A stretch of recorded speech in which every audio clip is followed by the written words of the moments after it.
thank you all for coming. Simon, it's a great pleasure.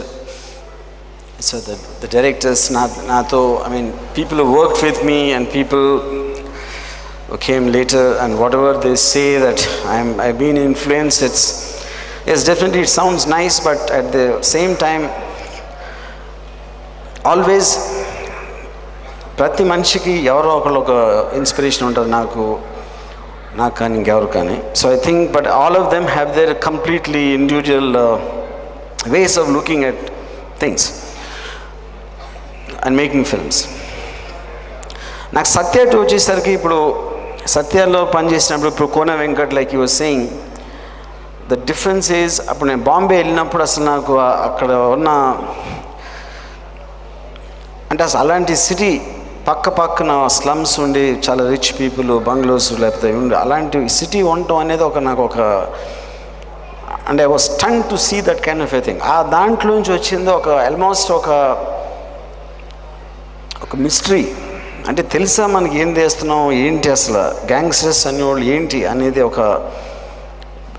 అంటే ఒక confusion. అంటే ఇప్పుడు అంతవరకు సత్య వరకు నేను చాలా క్లారిటీతో తీసేవాడిని సినిమాలు. Satya was the first time I did the film with a slight uncertainty, because తెలియదు నాకు దాని గురించి అదేంటని. ఒక గ్యాంగ్స్టర్ గురించి తను చంపినప్పుడు కానీ లేకపోతే తనని పోలీసులు చంపినప్పుడు కానీ వింటాం. ఈ మధ్య కాలంలో వాళ్ళు ఏం చేస్తారు అనే ఒక థాట్ నుంచి వచ్చిన సినిమా అది సత్య. అఫ్కోర్స్ దాని తర్వాత ఇన్ని సంవత్సరాలు నేను కాకుండా చాలామంది డైరెక్టర్లు the made lots of films on the so called under world genre, and ఒక పీక్ పాయింట్కి వచ్చింది. సో యాజ్ ఇట్ ఈస్గా మనం ఇప్పుడు మాట్లాడుతున్నప్పుడు అండర్ వరల్డ్ అనేది లేదు అసలు యాక్చువల్గా, అంటే at least not in comparison to how it was at that time period between 97 and 2004. So నాకు వచ్చిన ఐడియా ఏంటంటే, ఎప్పుడైనా ఒక లుక్రేటివ్ బిజినెస్లో ఒక డిప్ వచ్చినప్పుడు, ఒక వ్యాక్యూమ్ వచ్చినప్పుడు ఒక కొత్త ఎంటర్ప్రెనర్ వస్తాడు ఏదైనా బిజినెస్లో. సో క్రైమ్ అనేది ఒక బిజినెస్గా తీసుకుని ఇప్పుడు అంతకుముందు ఉన్న ఫ్యాక్షనిస్ట్లో గ్యాంగ్స్టర్స్ లేకపోతే రౌడీస్ ఎలాంటి కైండ్ ఆఫ్ క్రిమినల్ రెబెల్ ఎలిమెంట్స్ని నేను నా 25 సంవత్సరాల్లో అవన్నీ స్టడీ చేసి పుస్తకాల ద్వారా అవ్వచ్చు, లేకపోతే నేను కలిసిన కొంతమంది పోలీస్ ఆఫీసర్లు అవ్వచ్చు, లేకపోతే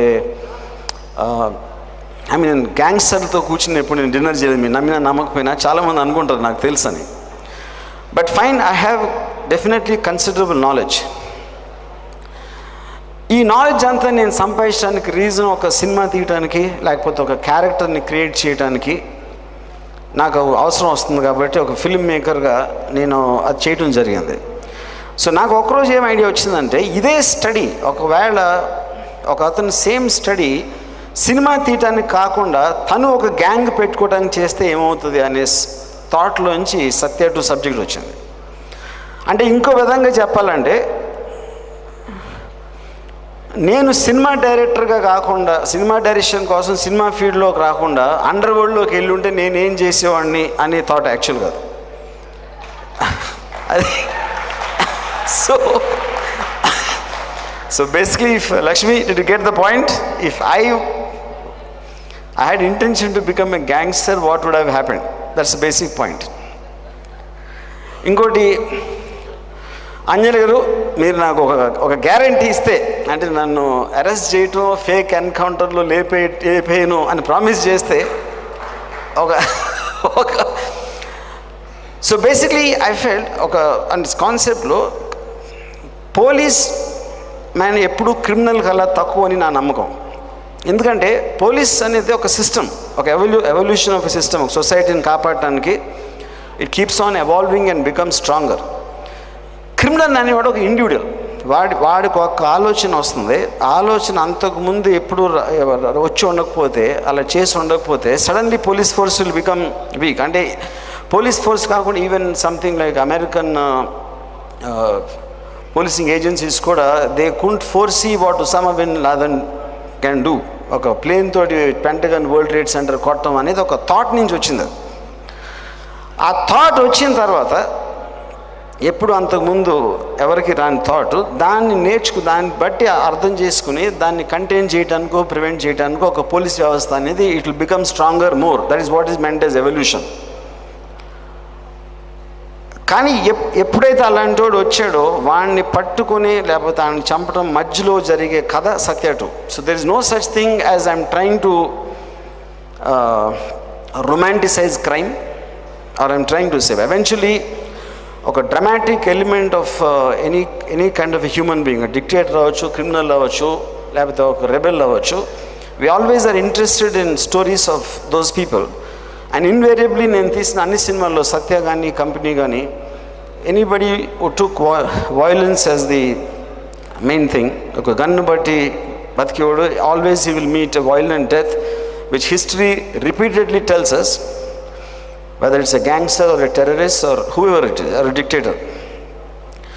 So Satya 2 for me, in one line, it's like a very futuristic film, not in terms of science fiction, but ilanti manishi okavela vaste eppudaina oka criminal field loki danni tackle cheyadaniki how much is the police force prepared is what in one word the concept. That's as far as the story is concerned. Second, దీంట్లో ఒక చాలా strong love story ఉంది ఒక బ్యాక్డ్రాప్లో, ఈ particular Sharwanand క్యారెక్టర్కి. దాని వలన it became a musical in a certain way. నేను పాడిన డ్యూయెట్, దానికి రీజన్ ఏంటంటే నేను మాటికి మ్యూజిక్ డైరెక్టర్కి నేను పాడి వినిపిస్తూ ఉండేవాడిని. తన సింగర్ని పెట్టి తను పాడిస్తే కాదు అలా కరెక్ట్గా రావట్లేదు ఆ ఎమోషన్ అని మళ్ళీ నేను పాడిస్తే తన చిరాకు వచ్చి మీరే పాడచ్చు కదా అన్నాడు. సో నేను ఆ పరిస్థితిలో డెసిషన్ తీసుకున్నాను. బట్ కన్ఫైడ్ చేయాలంటే ఎక్కడో నాకు కూడా చిన్న గులగొడ అది. సో అందుకని నా నా నా నా వాయిస్తో పాట ఫస్ట్ టైం వస్తుంది కాబట్టి కాశ్మీర్కి వెళ్ళి కాశ్మీర్ అందాలు అమ్మాయి అందాలు అన్నీ పెట్టి అట్లీస్ట్ ఎప్పటికైనా చూసుకోవడానికి బాగుంటుంది అనేది ఇంకొక ఇంటెన్షన్ అలా తీయటానికి, as for music is concern. And the way that ఇది పూరి సంగీత్ నుంచి రిలీజ్ అవడం, of course Jagan is a closest friend of mind and I'm very happy that apart from we just sitting down having great times together, we are doing something together in some association or the other.